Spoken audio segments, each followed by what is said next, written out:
I'm Dr. Shauna Cooper Whitehead. I'm your friendly neighborhood vice president for student affairs here at Boston College. Hi, it's Molly. Welcome to my mod. This is Modcast, the show where I highlight current and past EAGs who make waves on and off the heights. Come on in.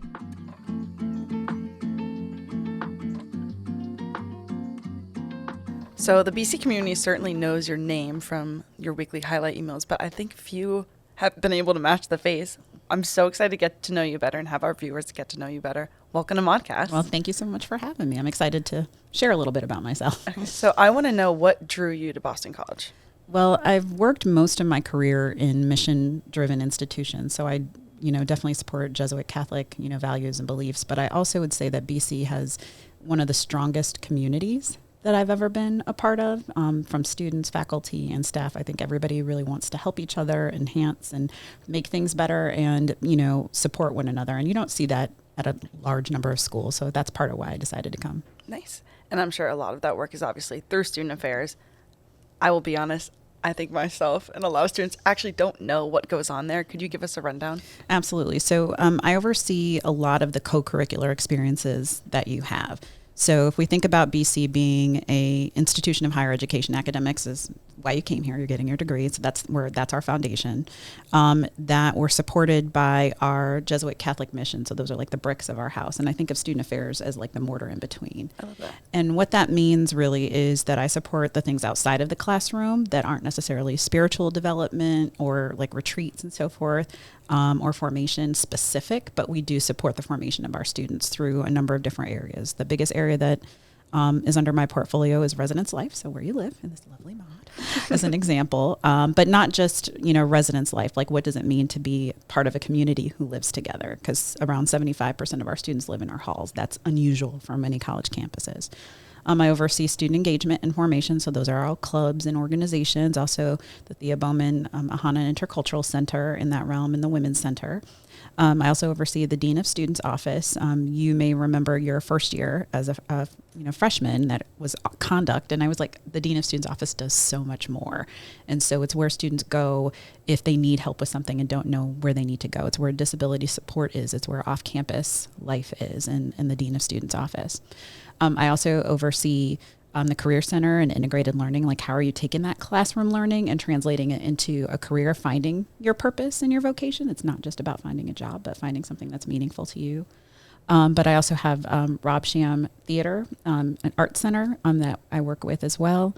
And overall, the division has 180 people full-time that support students outside of the classroom. I'm trying to make sure I remembered everybody. I'm going around and looking like, I think I got most of the office, but it's about 15 departments, including graduate student life that doesn't impact our undergrads as much. But so you aren't mentioning that you started Mile 21 as well.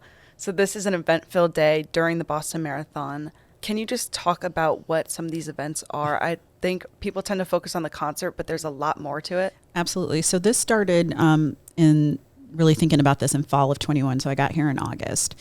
And that year, there just happened to be two marathons because there was a makeup due to the pandemic from April. So in October, I come to campus and I see thousands of students going off campus. I get to campus and we have like a bounce house and some breakfast sandwiches. And I was like, no wonder they're going off campus. There's not a whole lot for them to do. Yeah. I lived and worked in Chicago for around 20 years. And so I was like, I think that we need to bring kind of a Lollapalooza vibe to campus. And so while, yes, the concert is one of the centerpieces of it, it's more than just that. It's a way for students to positively engage, with the Boston Marathon. So whether we're having, our cheering sections or our food trucks, students normally come up with their own themes. So was it last year, 90s? I mean, my whole heart still hurts from that because I have that outfit. But it's a way for our community to come together in a positive way to support the Boston Marathon, still have fun, but also recognize that we are here to support the runners in the Boston Athletic Association. Yeah, so I think it's 60 student runners you guys have this year. Yeah. Could you tell me how you guys are supporting them? Yeah, so a couple of things. Most people who run the Boston Marathon are doing fundraising. So as part of our highlight campaign, we'll have their fundraising, their charity that they're working for on part of our social media. So if you check on BC Student Affairs, we have the runners of mile 21, and each day we'll have a series of 4 to 5 runners that we're highlighting for their fundraising efforts. We also have a spaghetti dinner for them and their families and their supporters, as well as a sign making, poster making party on like Friday. That's always a really fun day because, we have fat heads of the runners. They can put them on the posters. It's sponsored by a number of departments in our student affairs division that make the experience just a little bit more positive. They're never running alone. Amazing. Is there anything you want to tell the students directly, like whether it's like behavior advice or like spirit to bring, like what do you want the BC students to know? Yeah, I want them to take care of each other and themselves. So I'm not ignorant of some of the behaviors that happen on campus. I think that, we have college students who are 21 plus and they partake in alcohol consumption. I'm saying, hey, watch what you're drinking. Make sure you're eating. Make sure you're drinking water. Don't know if it's going to be hot that day, cold that day. Make sure you're dressed properly. If you see someone in trouble, let someone know. We have plenty of staff. We have Boston EMS available to help take care. No one's going to be judged. We just want our community safe. Part of the impetus for Mile 21 is to keep our community safe. It's easier for me to instill that when they're on our grounds. It's less problematic than if they're going off campus, because I think that's part of the issue, that in our neighborhoods that surround us, it's not just students that live there, they're families, they're clergy. And so we want to be respectful of our neighbors. As a runner, you ran in 2022. What was that experience like? I ran in 22 and 23, and both experiences were really, really amazing. So, 22, what was interesting about that one was, it was the first year of Mile 21. I wasn't sure how it was going to work out, and I had the team back here let me know how it was going, and it went really well. Like, I think students enjoyed it. But when I got to campus, it was like I'd come home. I had never seen, that large of a crowd. 2023 got even better because you and I were just talking offline about the halftime. Yeah. I'd just come off the halftime retreat, and so my entire halftime group cheered for me. I saw pictures from that. So that felt really special that they're waiting out there. I'm one of the slower runners, so I'm finishing at 4 or 5 o'clock. So they're out there at 3, knowing that they've been up all night, cheering me on. So that was what made the last time I ran it really special. That is so sweet. Was there anything else about passing Mile 21 that just made it so amazing? Yeah, I think it's just, you're almost done, but you also are getting that last little hurrah with this community. So last year, our Dean of Students, Dr. Corey Kelly, ran, and so I got to be a spectator for once, which was awesome. And when I tell you, it was the biggest smile I'd ever seen on her face coming down that Mile 21, because she, again, like I said, she had come home. Yeah, it's magical. It is. I've obviously never run, but being a student there, it's the atmosphere is unmatched. And I have some friends who go to other Boston schools, and they just, I don't know, BC does it better. I just know it. I think so, they too. They come to us. I think so, too. I mean, the runners who I know, I'm tracking them. We had a couple of student workers in my office, and it was oh, Tyler's coming down, and Audrey's coming next. And it was beautiful to be able to track them, support them, cheer them on, and feel like you're in it with them. That's one of those times where I felt wow, the BC community is so interconnected. We say it a lot, but that in practice, being there, we had a couple of social fellows run, Audrey Mitchell, or literally when Audrey ran, it was the group chats are going crazy. Everyone meet us there. The spirits are just so high, and the community feels so close knit. There's nothing like it. It isn't. So you've run other marathons as well. Yep. What has been your favorite? I would say Boston has been my favorite, because I think one of the things that people don't recognize is all the other kind of world marathon majors are really, really large cities like Chicago and New York and London, whereas Boston really feels like hometowny, if you will. You see so many people. So BC has a large contingency of faculty and staff who live in the Natick, Framingham area. So in the earlier miles, I got to see a lot of colleagues. Even had, my buddy from the Center for the first year experience, Chris Darcy, who met me he's like, what flavor of Gatorade do you like? And he made sure that I had, my fruit punch Gatorade, not just in Natick, but then somehow he made his way to campus and had a second one.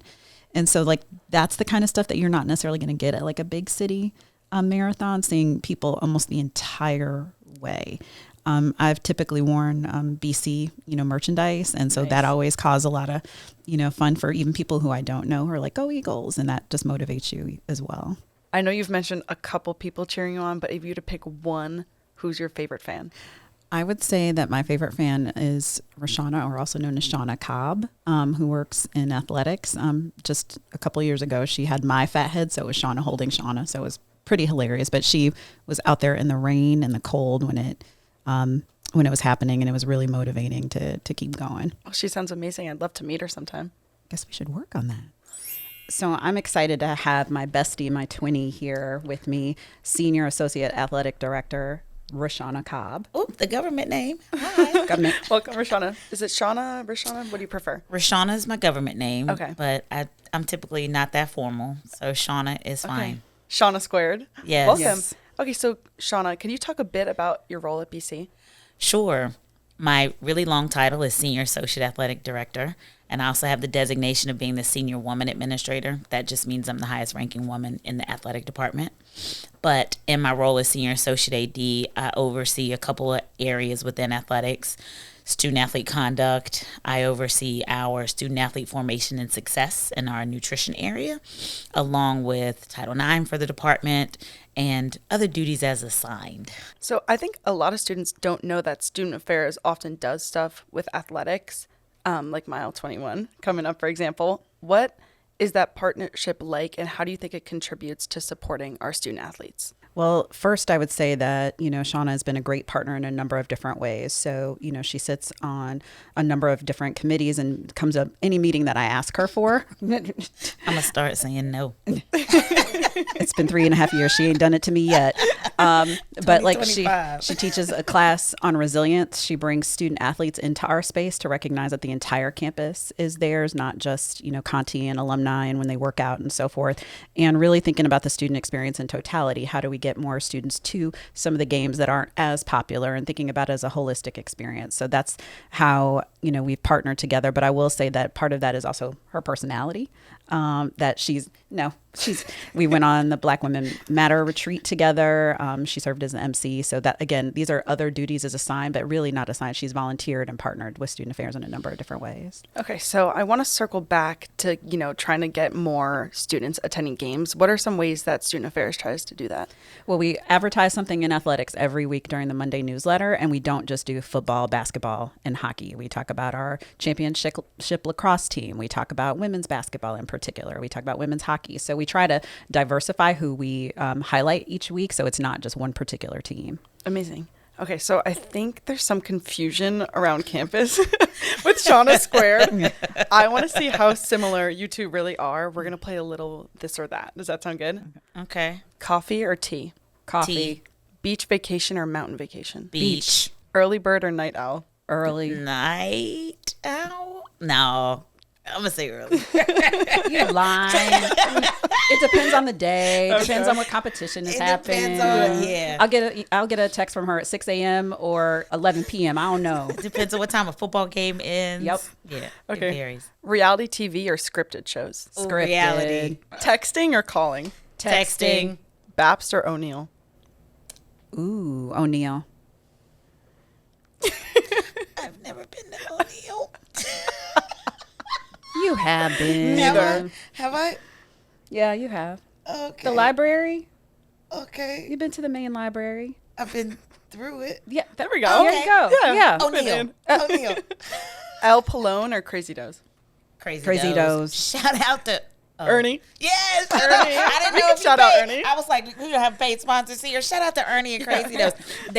Ernie is so good to athletics, The best. and he loves and supports our team. So Crazy Doe all day. Amazing. Podcasts or music? Music. I'd say music.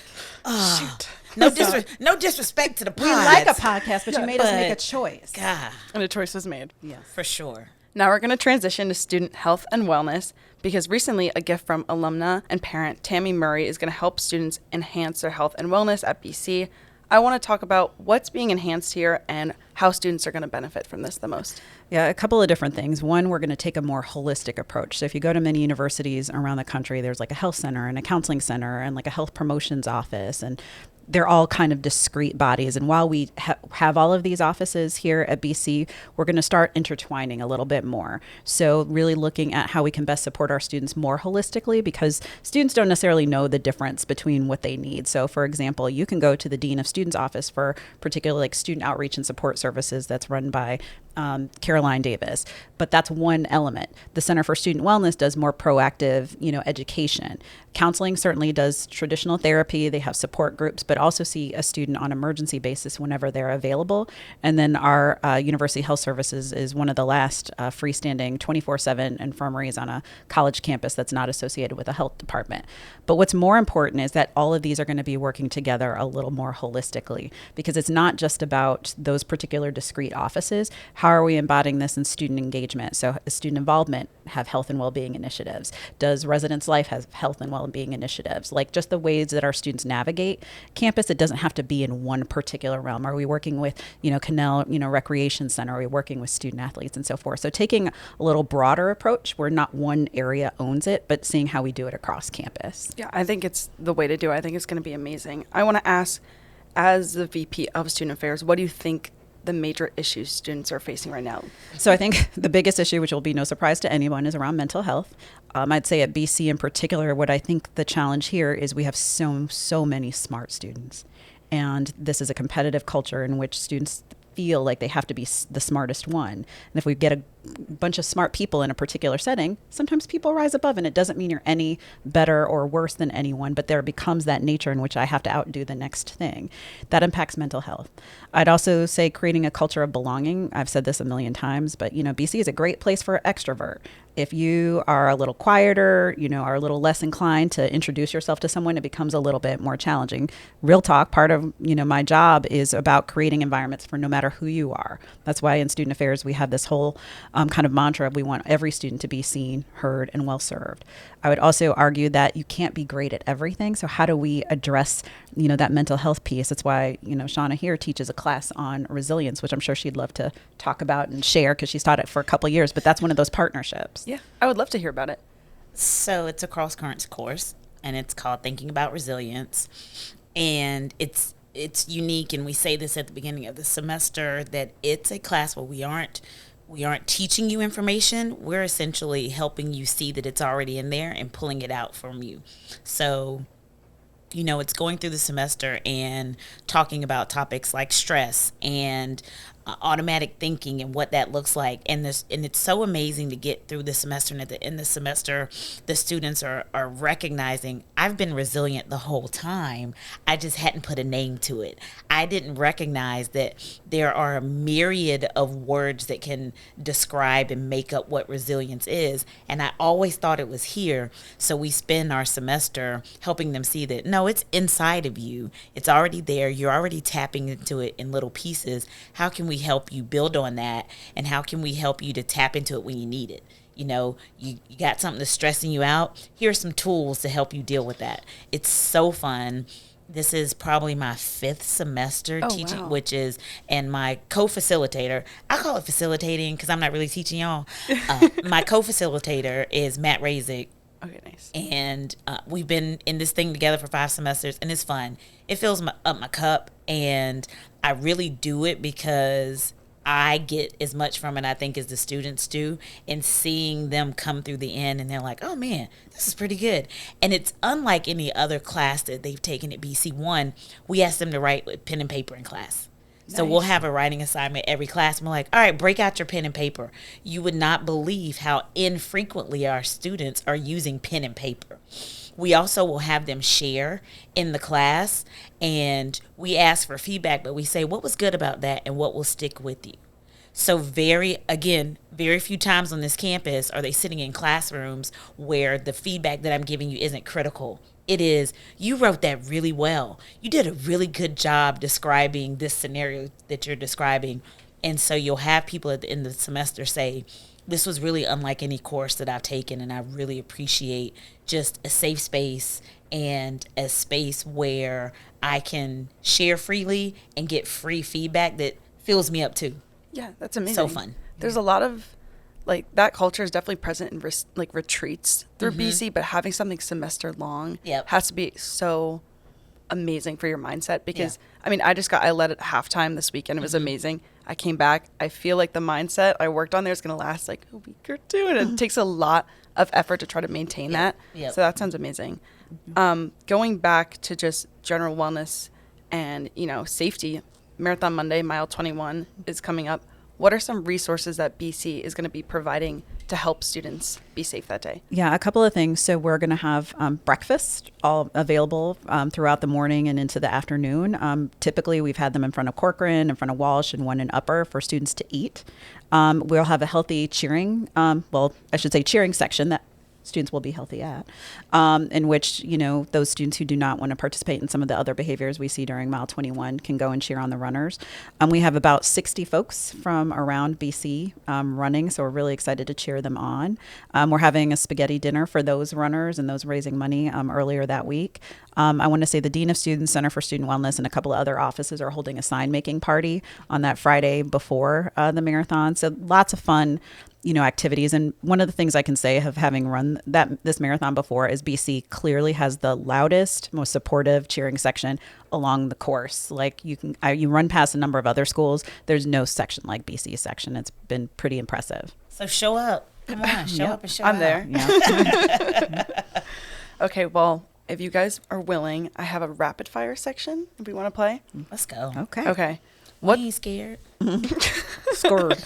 We ain't scared. Scored. Okay, what song could you listen to forever? Purple Rain.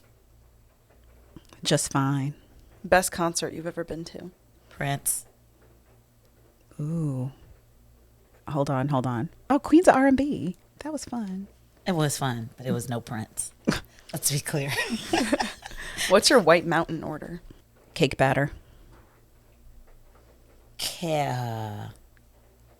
Cake batter with Reese's peanut butter cups. What's your favorite food truck food?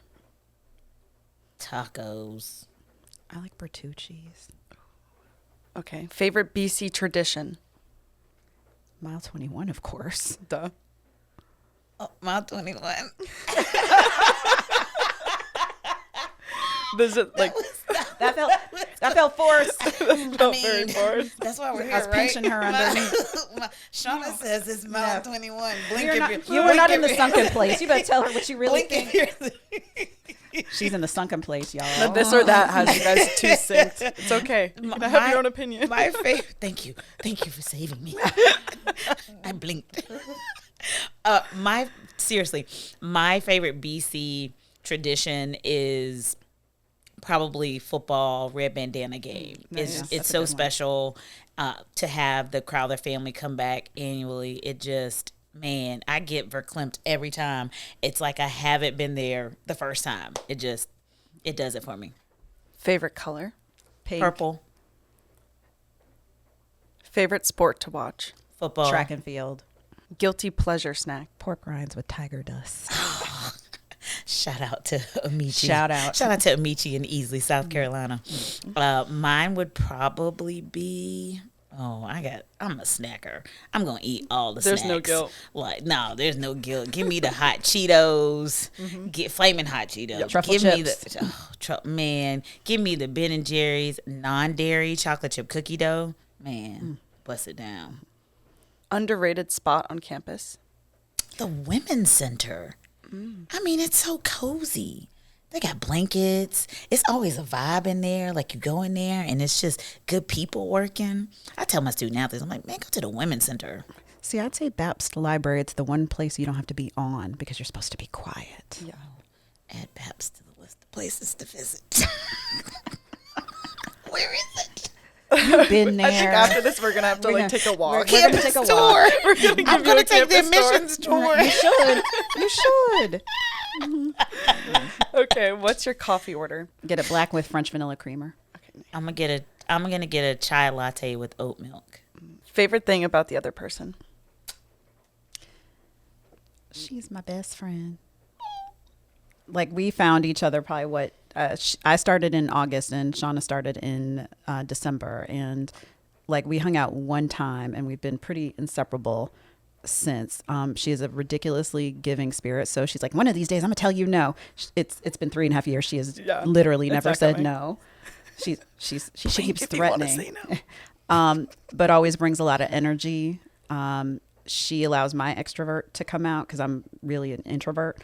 And we just have fun together. We just cut up and are silly. And I think that has Did made... you say one thing? Like, you're doing the most right now. Take your flowers, my friend. Thank you. She's just feeling uncomfortable in this setting. Yeah. Women have to get more comfortable with accepting compliments. I'm gonna sit in it. Absorb There, it. I'ma there, sit in it. there you go. I'ma sit in it. I'm gonna add it to our group chat. There you go. It's hard to follow that up. Right? I'm like, that's my people. No, it is. Shauna is the person who reminds me of the strength that I have and the power that I have when I don't always want to acknowledge it. She's the one that's like, nah, girl, that's you. You did that. Stand up in it. Stand on your square. Own exactly the space that you're taking up. And she makes me tap into that far more often than I'm comfortable doing. She is also someone who recognizes the importance of bringing others along, and she doesn't have to do that. I think people take for granted the servant leadership and the fact that, I say all the time, it's not a gift, it's a gift. I don't own what I bring to this world. And I think Shauna doesn't say it out loud, but she recognizes that it's a gift, and she shares her gift, and she makes sure that she is bringing others along.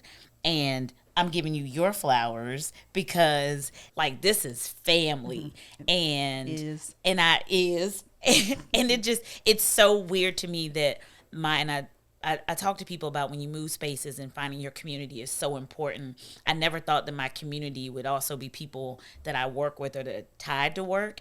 And I could not have imagined the past 4 years without having this one right here to tap into and have my back when I need her. And then to cut up with me. Because again, we gonna cut up. I just want you to note, she said I had a long answer. That's all I I was keeping track. She just clowned me. I did. Amazing. Okay. Whatever. So let's put a bow on those last 4 years. Describe your experience at BC in one word. Purpose. Reflective. I've never gotten those before. That's good. Good stuff. Okay. Thank One you word guys. was tough, girl. I'm like, Thank you guys so much for coming on and being such amazing guests. I love your dynamic. This is amazing. Yeah, we're a mess. Thank you for cutting it up. I'm like, that's it. We're ready to wrap it Right. up. I think I'll just leave you two if you want. I'll leave it running. Leave it. We in the booth now. We're like, my mic on. What's up? Turn me up. 1 2 1 2. Turn me up. Turn me up. Mic Do check. you 1 want 2. to give us a little something to close out? Sing a little something? We used to hang out tough, just kicking around. We discovered a love that had never been found. I gave you my heart, I gave you my mind, but a true love affair we could never find. I don't want you bad, I can let you go, cause there's a lot of girls out there that won't say no. So to the fact that I want you, Jackie, I want you more than human eyes can see, but you had to start illin'. Tried to make a killing. Thought about the dollars I made and you were willing to be with me, Shauna C. But with a bad attitude, I can't compete. Now you know my name. Now I know your game. You want to be with me? You got to be the same way that another boy would be. And if you want to be with me, don't be cruel. Don't be. Cause I would never be that cruel to you. Don't be, baby. I know, I know. Don't be cruel. We are available for bar and bat mitzvahs. Tip your waiter on the way out, please.